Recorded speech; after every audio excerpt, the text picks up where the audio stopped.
আল্লাহ তাআলা বলেন দুষ্ট বন্ধু উকবা ইবনে আবি মুঈতের মন রক্ষা করার জন্য চির মুক্তির রাস্তা, চির মুক্তির কালিমা লা ইলাহা ইল্লাল্লাহ এইটা যে ছেড়ে দিল এবং আমার প্রিয় বন্ধুর বিরুদ্ধাচরণ যে করলো, এই হারামির কিয়ামতের দিন হালতটা কি হবে, এই হালতটা উঠাইয়া আল্লাহ এই আয়াত নাজিল করেছেন।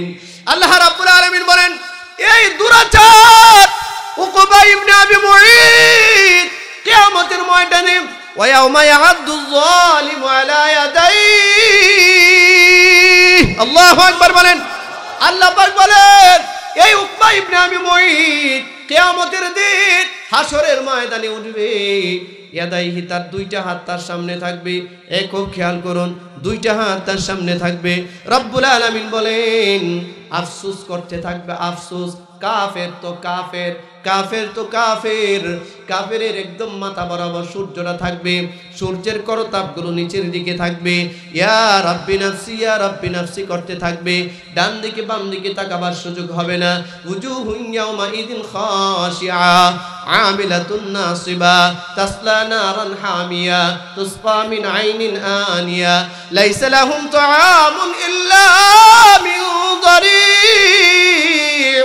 লা ইউসমিন ওয়ালা ইউগনি মিন জু'। এদের হালত হবে বড় খারাপ।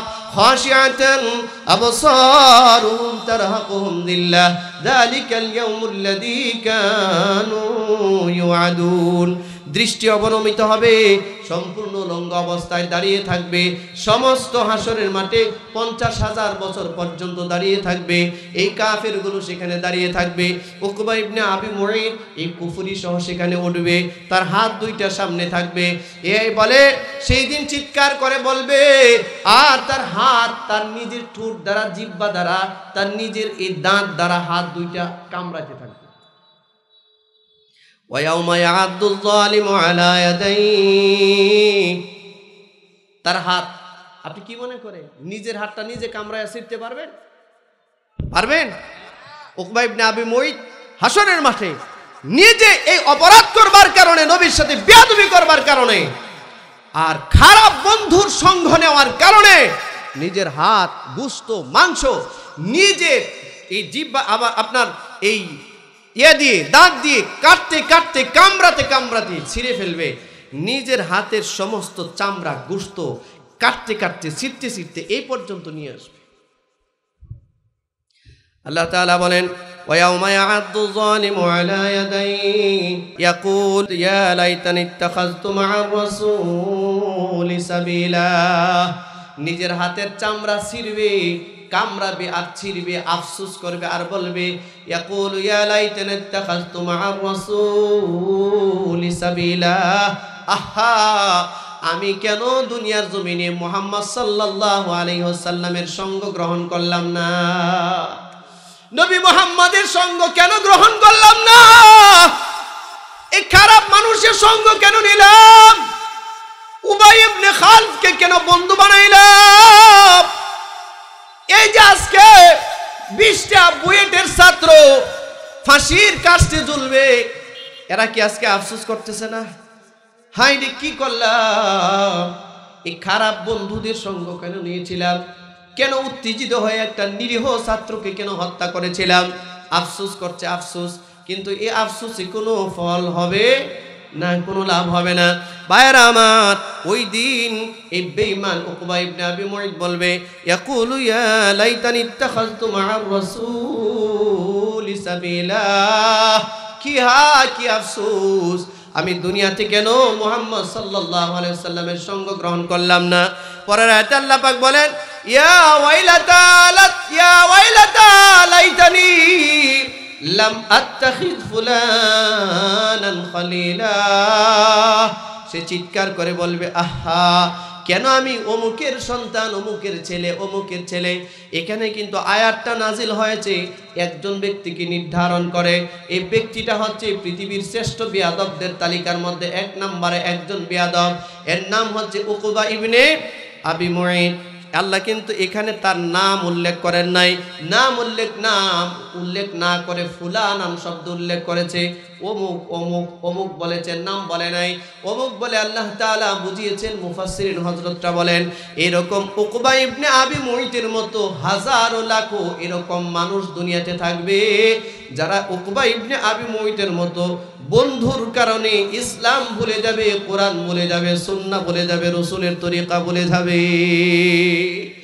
এই জন্য আল্লাহ বলেছেন ইয়া ওয়াইলাতা লাইতানি লাম আত্তাখিয ফুলানান খালিলা।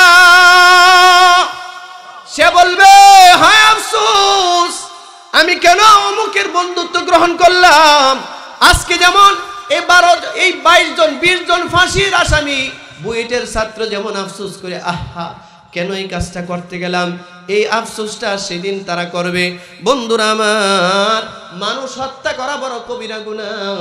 নিরীহ একটা মানুষ যে হত্যা করে, আল্লাহ তাআলা কালামে পাকে বলেন সে যেন সারা দুনিয়ার মানুষকে হত্যা করে। আর একটা নিরীহ মানুষের জীবন যে বাঁচিয়ে দেয় সে যেন সারা দুনিয়ার মানুষকে বাঁচিয়ে দেয়।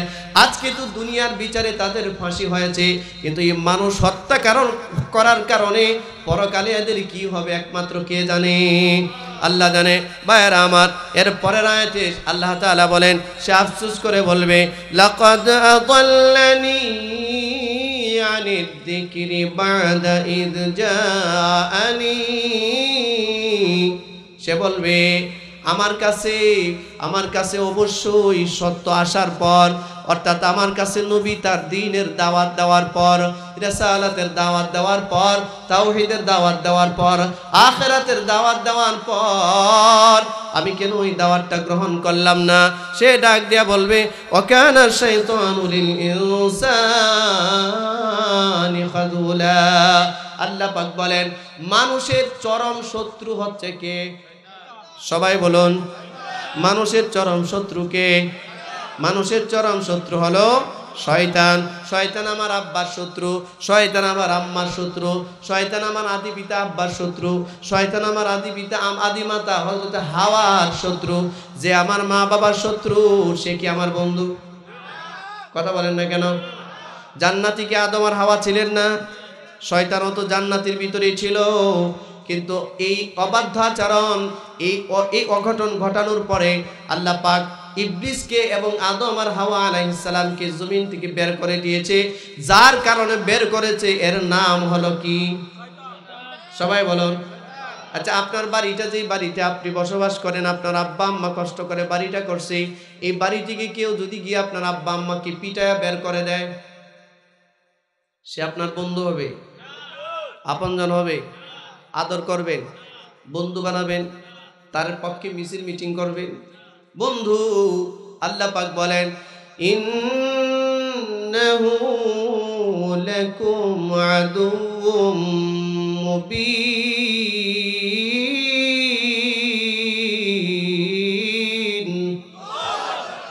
শয়তানের কোয়ালিটি বর্ণনা করতে গিয়া বলেন শয়তান হলো তোমাদের প্রকাশ্য, শয়তান হলো তোমাদের প্রকাশ্য শত্রু। শয়তানকে আপন বানায় না। এই জন্য এই পাপিষ্ঠ উকবা ইবনে আবি মুইত বলবে আহা, নবী রাসূলদের পক্ষ থেকে নবীর কাছ থেকে দাওয়াত আসার পরেও কেন আমি নবীর সঙ্গ গ্রহণ করলাম না, কেন আমি আমার এই দুষ্ট বন্ধুর সঙ্গ গ্রহণ করলাম। এই জন্য তার হাত হাসরের মাঠে 50,000 বছর পর্যন্ত এই হাতগুলো নিজের এই দাঁতগুলো দিয়া কামড়াতে থাকবে, ছিঁড়তে থাকবে, কিন্তু আফসোস শেষ হবে না। আমরা যেন ওই আফসোসের দিকে না যাই। আমরাও শয়তানকে অনেকে আপন করে নিয়েছি। এই জন্য মসজিদের মিনার থেকে যখন আযানের আওয়াজ হয় দোকানের মধ্যে বসে থাকি, কিন্তু মসজিদে যাওয়া হয় না। ঠিক কিনা জোরে বলেন? মসজিদের মিনার থেকে যখন আযানের আওয়াজ হয় আমি বাসায় শুয়ে শুয়ে মোবাইল ঠেলতেছি, কিন্তু তারপরেও আল্লাহর সামনে গিয়ে দাঁড়াবার সময় সুযোগ আমার হয় না। এই কাজগুলো যদি আপনি করে থাকেন, আপনি বিশ্বাস করেন, বিশ্বাস করেন এই কাজ যদি কেউ করে থাকেন তাহলে আপনি কিন্তু শয়তানকে বন্ধু বানিয়ে নিয়েছেন। আর আপনি যদি শয়তানকে বন্ধু না বানিয়ে থাকেন তাহলে আপনি এটা বুঝবেন, আল্লাহ যখন ডাক দেয় সাথে সাথে আল্লাহর ডাকে সাড়া দিতে হয়, ঠিক কি না? সাথে সাথে আল্লাহর ডাকে সাড়া দিতে হয়। বন্ধুরা আমার, এই দুনিয়াতে এমন বহু মানুষ উকবা ইবনে আবি মুঈদের চরিত্রে চরিত্রমান আছে। এই চরিত্র যদি না হতো তাহলে এই 20 জন মিলাইয়া একজনকে পিটাইয়া মারতো না। এরকম বহু যুবক আছে, বহু যুবক বন্ধু বান্ধব আছে, একসাথে চলে, হারামখোরের সাথে চলে। এই জন্য হারামখোরের সাথে চলতে চলতে আলেম ওলামাদের বিরোধিতা করে, হুজুরদের কথা শুনতে চায় না, মাথা গরম হয়ে যায়, মসজিদ মাদ্রাসার কথা শুনতে পারে না। আছে না এমন মানুষ? হ্যাঁ, আছে না এমন মানুষ?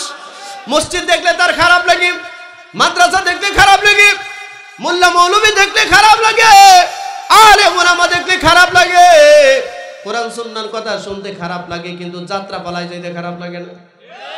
এ মানুষ নয়, একটা মানুষ নামক শয়তান। আর শয়তানের সাথে, এইরকম শয়তানের সাথে কখনোই বন্ধুত্বের সম্পর্ক করা যাবে কখনোই নয়। একদল মানুষ চায় মসজিদ মাদ্রাসাগুলো যেন না হয়, একদল মানুষ চায় আলেম ওলামারা যেন কখনো ক্ষমতায় আসতে না পারে, একদল মানুষ চায় আলেমরা যেন কখনো সম্মানের আসনে বসতে না পারে, ঠিক কিনা জোরে বলুন? একদল মানুষ চায় আলেমরা যেন সারা জীবন ভিক্ষা করে, একদল মানুষ চায় আলেমরা যেন কখনো নিজে মানুষের সামনে কথা বলতে না পারে, নিজে যেন মানুষকে শাসন করতে না পারে। এটা চায় কি চায় না? আবার বিপরীত দিকে একদল মানুষ এই দেশে সারা দুনিয়ায় জমা হয়ে গেছে, আলহামদুলিল্লাহ, সবাই চায় ইসলাম নিয়ে, কোরআন নিয়ে, আলেম ওলামা নিয়ে বাঁচতে, ঠিক কিনা?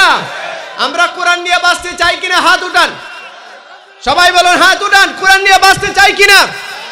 আমরা আল্লাহকে নিয়ে বাঁচতে চাই কিনা? রসুলকে নিয়ে বাঁচতে চাই কিনা? মসজিদ মাদ্রাসাগুলো থাকুক, এটা আমরা চাই কিনা? যদি চাই তাহলে আমাদের এদের বিরোধিতা করতে হবে। কেমনে? হাত নামান। 1 নাম্বার বিরোধিতা হলো, ওরা চাই মসজিদ মাদ্রাসাগুলো যেন না হয়। আমরা আমাদের শেষ রক্তবিন্দু দিয়ে হলো মসজিদ মাদ্রাসাকে সাহায্য করেই যাব, ঠিক কিনা? জীবন দিয়ে হলেও সাহায্য করে যাব।